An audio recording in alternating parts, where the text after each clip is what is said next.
હું વિધવા હતી, એકલી જ રહેતી હતી. એક વખત મને કંપનીમાં જવા માટે મોડું થઈ રહ્યું હતું, તેથી હું ઝડપથી સીડીઓ ઉતરી રહી હતી. છેલ્લી 2-3 સીડીઓ ઉતરવાની બાકી હતી ત્યારે મારો પગ લપસી ગયો અને હું જોરથી નીચે પડી ગઈ. મને ઉઠવામાં તકલીફ થઈ રહી હતી. ત્યારે એક યુવાન મારી તરફ દોડતો આવ્યો. તેણે મને સહારો આપ્યો, મને હોસ્પિટલ લઈ ગયો અને પછી પાછો ઘરે લઈ આવ્યો. તે વખતે ઘરમાં અમે બંને જ હતા. તેણે મારી સાથે તો નમસ્કાર મિત્રો, મારું નામ આશાવરી છે. મારી ઉંમર 31 વર્ષની છે. હું વિધવા છું. આ સમયે હું ભાડાના રૂમમાં બીજા માળ પર રહું છું અને સામે જ મારી ગેલેરી છે. હું એક કંપનીમાં જોબ કરું છું. તે કંપની ચોકલેટ બનાવે છે.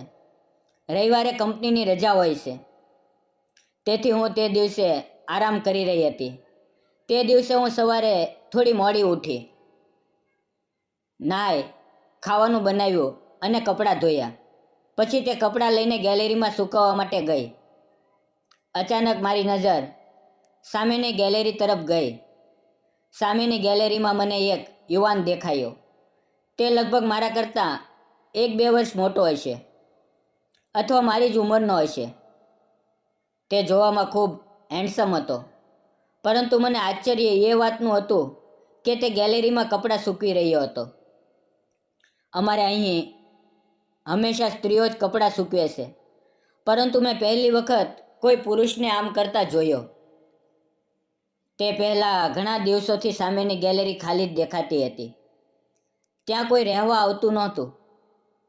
હું જ્યારે કપડાં સૂકવી રહી હતી ત્યારે વારંવાર તેની નજર તેની તરફ જોઈ રહી હતી. તેની નજર મારી તરફ ગઈ. તેણે મારી તરફ જોયું. હું પણ તેને જ જોઈ રહી હતી. મારી નજર તેની સાથે મોઈ અને હું થોડી શરમાઈ ગઈ. પછી મેં નજર ફેરવી લીધી અને કપડાં યોગ્ય રીતે સૂકવવા લાગી, પરંતુ તે યુવાન હજી પણ મારી તરફ જ જોઈ રહ્યો હતો. મેં ઝડપથી કપડાં સૂકવ્યા અને મારા રૂમમાં પાછી આવી ગઈ. તેનું કિચન મારા રૂમની નજીક જ હતું. થોડીવાર પછી મેં બારીમાંથી જોયું તો તે કિચનમાં કંઈક ખાવાનું બનાવી રહ્યો હતો. મારા મનમાં વિચાર આવ્યો કે કદાચ તે એકલો જ રહેતો હશે, પરંતુ આટલો સુંદર મારી ઉંમરનો યુવાન એકલો કેમ રહેતો હશે? આમ વિચાર કરીને વારંવાર મારા મનમાં આવતો હતો. પછી હું પાછી મારા કામમાં વ્યસ્ત થઈ ગઈ, ખાવાનું વગેરે બનાવ્યું અને થોડો આરામ કરવા લાગી. આમ જ કેટલાય દિવસો વીતી ગયા. રોજ તે યુવાન મને ગેલેરીમાં કંઈક ને કંઈક કરતો દેખાઈ રહ્યો હતો. ક્યારેક કપડાં સૂકવતો, ક્યારેક વ્યાયામ કરતો, તો ક્યારેક ખાવાનું બનાવતો. મારું જીવન હમણાં તો ઠીક ચાલી રહ્યું હતું. મને કંપનીમાં સારો પગાર મળી રહ્યો હતો, પરંતુ તેમ છતાં હું અંદરથી ખૂબ દુઃખી હતી, કારણ કે હું એકલી હતી. મારા પતિનું અવસાન થઈ ગયું, તેથી હું એકલી પડી ગઈ હતી. મારે કોઈ સંતાન નહોતું, પરંતુ મને મા બાપના સહારે જીવવું નહોતું, તેથી હું સ્વતંત્ર રીતે રહીને કામ કરતી હતી. મારા મા બાપ નજીક જ રહેતા હતા. હું તેમની પાસે ક્યારેક મળવા જતી. એક વખત હું સીડીઓ ઉતરીને નીચે આવી રહી હતી. મને કંપનીમાં જવા માટે મોડું થઈ રહ્યું હતું, તેથી હું ઝડપથી ચાલી રહી હતી. છેલ્લી 2-3 સીડીઓ ઉતરવાની બાકી હતી ત્યારે હું સીડીઓથી લપસી ગઈ અને નીચે પડી ગઈ.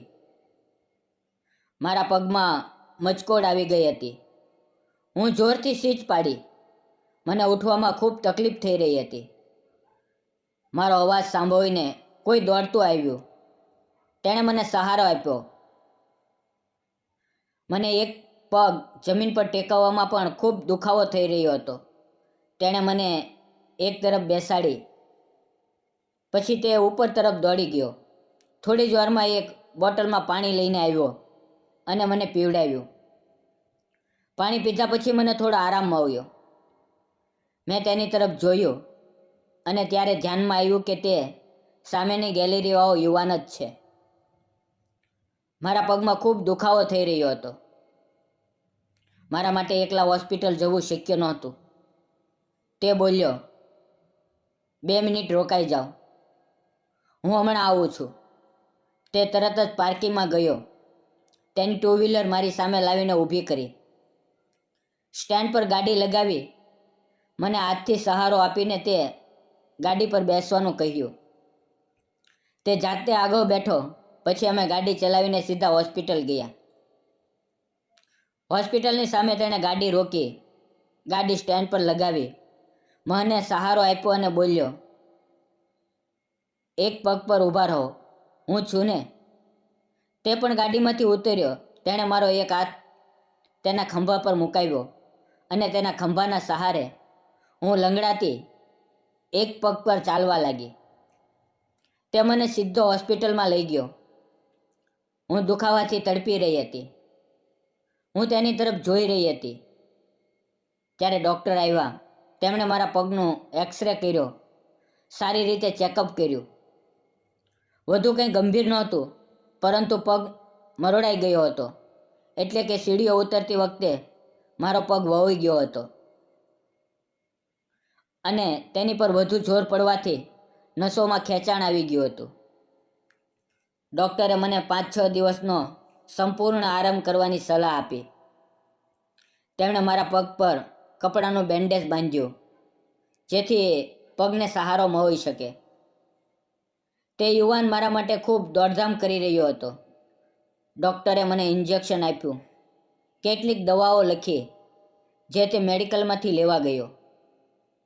ડૉક્ટરની ફી પણ તેણે જ આપી, કારણ કે તે વખતે મારી પાસે પૈસા નહોતા. તે ઘરે જ રહી ગયો. તેણે પછી મને તેની ગાડી પર બેસાડી અને અમે ઘરે આવી ગયા. હું બીજા માળ પર રહું છું, તેથી તેણે મને તેના ખંભાનો સહારો આપીને ઉપર ચડાવી. તે મને મારા રૂમમાં લાવીને એક સોફા સેટ પર બેસાડી દીધી. મેં તેને કહ્યું, રોકાઈ જાઓ, ચા પાણી તો બનાવી દઉં. પરંતુ તે બોલ્યો, ચા અત્યારે નહીં, તમે બીમાર છો. તમને હમણાં માત્ર આરામની જરૂર છે. પછી ક્યારેક આવીને ચા પીશ. મેં તેનો આભાર માન્યો. ત્યારે તે બોલ્યો, આભાર કઈ વાતનો? આપણે એકબીજાની મદદ કરવી જોઈએ. તે ખૂબ સારી રીતે વાતો કરતો હતો. તેનો વાત સાંભળીને જ મને સારું લાગતું હતું. તે ગયો તો હું એક પગ પર લંગડાતી ગેલેરીમાં આવી. તે સીડીઓ ચડીને ઉપર જઈ રહ્યો હતો. અમે બંનેએ એકબીજા તરફ જોયું અને હળવી મુસ્કાન આપી. પછી હું એક રૂમમાં આવી આરામ કર્યો. ડૉક્ટરે 5-6 દિવસનો સંપૂર્ણ આરામ કરવાનું કહ્યું હતું. તેથી હું કંપનીમાં જઈ શકતી નહોતી. મેં કંપનીમાં ફોન કરીને કહ્યું કે હું બીમાર છું અને કેટલાક દિવસો રજા પર રહીશ. હવે હું ઘરે જ હતી. એકલાપણું અનુભવાઈ રહ્યું હતું. મને કંઈ સારું લાગી રહ્યું નહોતું. તેથી હું ગેલેરીમાં ખુરશી મૂકીને બેસી હતી. ત્યાંથી જ અમે બંને એકબીજાને જોઈને મુસ્કુરાતા હતા. માત્ર નજરો અને થોડી ઘણી વાતોના સંવાદમાં અમારો સંબંધ અજાણ્યા તરફથી જોડાતો જઈ રહ્યો હતો. ત્રીજા દિવસે રવિવારે મારા ઘરનો દરવાજો ખખડ્યો. ત્યારે હું થોડો પગ ટેકવવા લાગી હતી. મેં દરવાજો ખોલ્યો તો સામે તે યુવાન ઊભો હતો. તેણે મારી તરફ જોઈને હળવી મુસ્કાન આપી. મેં તેને અંદર બેસવાનું કહ્યું. તે સોફા સેટ પર બેઠો. હું અંદર ચા મૂકવા ગઈ. તે એક ફૂલનો ગુલદસ્તો લઈને આવ્યો હતો. સાથે કેટલાક ફળો, સફરજન, ચીકુ કેળા લઈને આવ્યો હતો. તે બોલ્યો, હું છેલ્લા 2-3 દિવસથી જોઈ રહ્યો છું. તમારી પાસે કોઈ પણ આવ્યું નથી. એવું લાગી રહ્યું હતું કે તમે એકલા જ હશો. તેથી વિચાર્યું કે ચાલો થોડું ઘણું કંઈક લઈને તમને મળતો આવું. મારી આંખો ભરાઈ આવી. મારી અને તેની વધુ ઓળખાણ નહોતી. તેમ છતાં તે આવીને મારી ખબર લઈ રહ્યો હતો. તે મને હોસ્પિટલ લઈ ગયો હતો. તેના સ્નેહભર્યા વર્તનમાં હું ભાવુક થઈ ગઈ. ચા ક્યારની ઉભરાઈ ગઈ હતી. મારું ધ્યાન જ નહોતું. તે તરત ઉઠીને કિચનમાં ગયો અને ગેસ બંધ કરી દીધો. પછી અમે બંને 2 કપ ચા રેડી. હું પણ તેની પાછળ ગઈ અને બોલી, સોરી, મારું ધ્યાન નહોતું. તે બોલ્યો, કોઈ વાત નહીં, બધું બરાબર છે.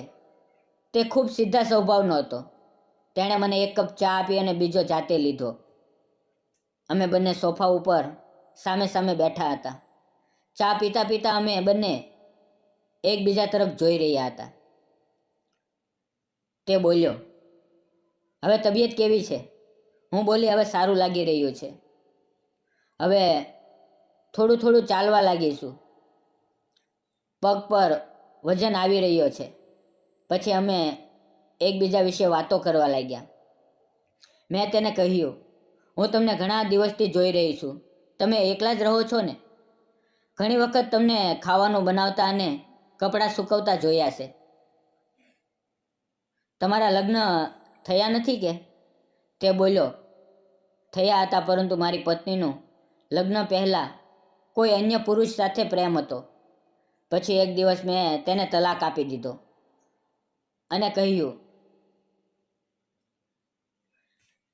અને મેં તેને કહ્યું, તું જ્યાં ખુશ રહી શકે ત્યાં રહે, મને કોઈ વાંધો નથી.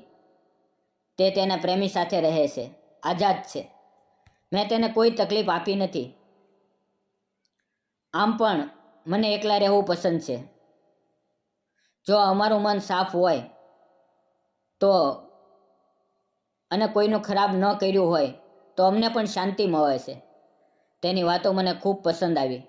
હું બોલી, સાચું છે, પરંતુ તમે હજી તમારું નામ કહ્યું નથી. તે મુસ્કુરાયો અને બોલ્યો, મારું નામ અમિત છે. હું એક ગામનો છું. અહીં એક કંપનીમાં મેનેજર તરીકે કામ કરું છું. પછી તેણે પૂછ્યું, તમારું નામ? હું બોલી, મારું નામ આશાવરી છે. હું વિધવા છું. લગ્નને 5-6 વર્ષ થયા છે, પરંતુ કેટલાય વર્ષમાં જ મારા પતિનું અવસાન થઈ ગયું. મેં તેમની સાથે ખૂબ પ્રેમ કર્યો. બીજા લગ્ન કરવાનું ક્યારેય મન થતું નથી. હું એકલી રહું છું. ક્યારેક આ જિંદગી ખૂબ ચૂભતી હોય છે. લોકો ગંદી નજરથી જુએ છે, જેનાથી વધુ તકલીફ થાય છે. આ સાંભળીને તેની આંખોમાં પણ આંસુ આવી ગયા. પછી અમે ઘણી વાર વાતો કરતા રહ્યા. કેટલાય સમય પછી તે બોલ્યો, ચાલો હવે હું જાઉં છું. હું બોલી, જ્યારે મારો પગ ઠીક થઈ જશે ત્યારે હું તમને ખાવા પર બોલાવીશ, જરૂર આવજો. તે મુસ્કરાઈને હા બોલ્યો. તેના ગયા પછી હું તેની જતી પડછાયાને જોઈ રહી હતી. તે ખૂબ નિર્મળ હૃદયનો હતો. તેના વર્તનમાં કોઈ સ્વાર્થ નહોતો. તેની સુંદરતા માત્ર ચહેરા પર જ નહીં, પરંતુ હૃદયમાં પણ હતી. મારું મન તેની તરફ ખેંચાતું ચાલ્યું ગયું. હવે મારો પગ ઠીક થઈ ગયો હતો. હું ફરી ઓફિસે જવા લાગી હતી. અમે બંને ફરી ગેલેરીમાંથી એકબીજાને જોવા લાગ્યા. ધીમે ધીમે રવિવાર આવી ગયો. આજે મારે રજા હતી. મેં નક્કી કર્યું, આજે અમિતને ખાવા પર બોલાવવો છે. હું ગેલેરીમાં ગઈ ત્યારે તે વ્યાયામ કરી રહ્યો હતો. તેનું શરીર સુગંધિત અને મજબૂત લાગી રહ્યું હતું. તેણે બનિયન પહેરી હતી અને તે ખૂબ સારો લાગી રહ્યો હતો. મેં તેને ઈશારો કરીને બોલાવ્યો. તે મુસ્કરાયો. મેં કહ્યું, આજે રજા છે, 10 વાગ્યે ખાવા પર આવજો. તેણે હસતા હસતા હા કરી. મેં તેના માટે શ્રેષ્ઠ ખાવાનું બનાવ્યું. બધા પસંદગીના વ્યંજનો બનાવ્યા. બરાબર 10 વાગ્યે દરવાજા પર બેલ વાગી. હું દરવાજા તરફ ગઈ. દરવાજાની જાળીમાંથી જોયું. અમિત સામે ઊભો હતો. તેણે સુંદર કપડાં પહેર્યા હતા. મહેકતું પરફ્યુમ લગાવીને આવ્યો હતો. મેં દરવાજો ખોલ્યો. તેને અંદર બેસવાનું કહ્યું. તેને પાણી આપ્યું. મેં ચટાઈ બિછાવી અને ખાવાનું પીરસ્યું. તે બોલ્યો, હું એકલો નહીં ખાઉં, તમે પણ ખાઓ. થોડો સંકોચ થયો, પરંતુ મેં મારા માટે પણ એક થાળી પીરસી. અને તેની પાસે બેઠી. અમે બંને વાતો કરતાં કરતાં ખાવાનું ખાઈ રહ્યા હતા. જમ્યા પછી અમે ફરી એકબીજા સાથે વાતો કરવા લાગ્યા. હવે અમે ખૂબ નજીક હતા. અમે એકબીજાને જોઈ રહ્યા હતા. તે બોલ્યો, હવે તબિયત કેવી છે? હું બોલી, હવે સારું લાગી રહ્યું છે. હવે ધીમે ધીમે પગ પર વજન મૂકી શકું છું. પછી અમે એકબીજા વિશે પૂછવા લાગ્યા. તે બોલ્યો, તમે લગ્ન કેમ નથી કરતા? પુરુષ તો જેમ તેમ એકલા રહી લે છે. તેમને કોઈ વાતનો ડર નથી હોતો.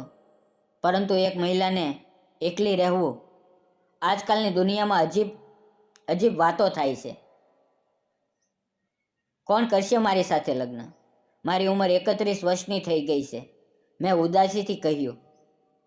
તે બોલ્યો, તમે ભલે 31 વર્ષના હોવ, પરંતુ તમે બિલકુલ 31 વર્ષના લાગતા નથી. તમે ખૂબ સુંદર લાગો છો. તમે તો બસ 25-26ના લાગો છો. તમારા હજી પણ ખૂબ યૌવન છે. તમારે લગ્ન જરૂર કરવા જોઈએ. મેં તેની તરફ જોઈને હવેથી હસતા હસતા કહ્યું, તમે પણ ખૂબ સુંદર લાગો છો. શું તમે મારી સાથે લગ્ન કરશો? આ પર તે ચોંકી ગયો, ચૂપ થઈ ગયો, કંઈ બોલ્યો નહીં. હું હસતા હસતા બોલી, જુઓ, મેં જ તમને પૂછ્યું કે શું તમે મારી સાથે લગ્ન કરશો, તો તમે પણ ચૂપ થઈ ગયા. તેનો અર્થ હું જે કહું છું તે સાચું છે ને? તે જ વખતે તેણે મારો હાથ તેના હાથમાં લીધો અને બોલ્યો, મારા મનમાં તમારા માટે ક્યારેય કોઈ ખોટી ભાવના નહોતી. તમારા માટે જે પણ છે તે માત્ર આદર અને પ્રેમ છે. મારા મનમાં પણ તમારા માટે ખૂબ સ્નેહ છે. મને પણ તમે ખૂબ પસંદ છો. તે મારો હાથ હવેથી સહેલાવતો રહ્યો.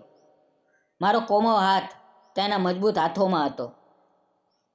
કેટલીક વાર પછી તે બોલ્યો, ચાલો કાલે જ કોર્ટમાં જઈને કોર્ટ મેરેજ કરી લઈએ. હું ખુશીથી ઝૂમી ઉઠી. મારા ચહેરા પર ખુશી અને સંતોષની મુસ્કાન ખીલી ગઈ. બીજા દિવસે અમે બંનેએ ઓફિસમાંથી રજા લીધી અને કોર્ટ મેરેજ કરી લીધા. તે ક્ષણે મારી જિંદગીની અસમરણીય ક્ષણ હતી.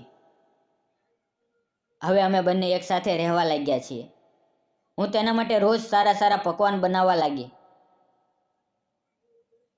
તેની ઉપર જાન છાંટવા લાગી. તે પણ મને ભરપૂર પ્રેમ આપવા લાગ્યો.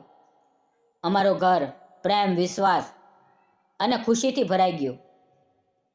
આ ખુશ ખબર જ્યારે મેં મારા માતા પિતાને આપી તો તે પણ ખુશીથી ઝૂમી ઉઠ્યા. તેણે મને તેની બાહોમાં ભરી લીધી. કેટલાય મહિનાઓમાં જ મેં એક પ્યારા દીકરાને જન્મ આપ્યો. તે દીકરો ખૂબ જ સુંદર અને પ્યારો હતો. બિલકુલ મારા પતિ પર ગયો હતો. અમે બંને ખૂબ ખુશ હતા. હવે અમારી જિંદગી ખુશી, સંતોષ અને પ્રેમથી ચાલી રહી છે.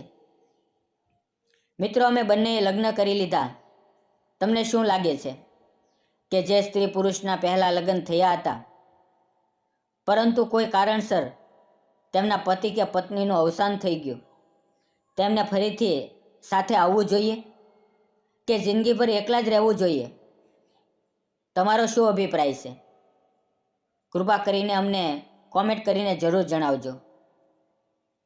ક્યારેક જિંદગી આપણને એકલા છોડી દે છે. આપણા બધા સપનાઓ પર વિરામ લગાવી દે છે. પરંતુ તે વિરામ પછી પણ એક નવી શરૂઆત છુપાયેલી હોય છે. આશાવરી જેવી ઘણી મહિલાઓ દુઃખ સહન કરીને પણ દુનિયામાં ફરીથી પ્રેમ શોધે છે. આ વાર્તા માત્ર બીજા લગ્નની નથી. આ વિશ્વાસ અને સ્વાભિમાનની છે. અને ફરીથી જિંદગીને ગળે લગાવવાની છે. જો કોઈ તમને સમજાવે, તમારા દુઃખ પર મલમ મૂકે, તો તે વ્યક્તિ તમારી નવી જિંદગી બની શકે છે. જો પ્યાર ફરીથી આવે તો તેને મોકો જરૂર આપજો. જો આ વાર્તા પસંદ આવી હોય તો ચેનલને લાઇક, શેર અને સબસ્ક્રાઈબ કરવાનું ભૂલશો નહીં. ફરી મળશું આવતીકાલે એક નવી વાર્તાની અંદર. ત્યાં સુધી આવજો. અને વિડીયો પૂરો જોવા બદલ આપ સૌ મિત્રોનો દિલથી ધન્યવાદ. મિત્રો, વાર્તામાં આવેલા નામ, પાત્ર અને ઘટના ફક્ત કાલ્પનિક હતા. તેનો કોઈ પણ વ્યક્તિ, જાતિ કે ધર્મ સાથે સંબંધ નથી. આ વાર્તા ફક્ત મનોરંજન અને શૈક્ષણિક ઉદ્દેશ માટે બનાવવામાં આવી હતી. તેને અન્યથા ન જોશો. ફરી મળીએ આવતીકાલ સુધી. ત્યાં સુધી તમારું ધ્યાન રાખો. ધન્યવાદ મિત્રો.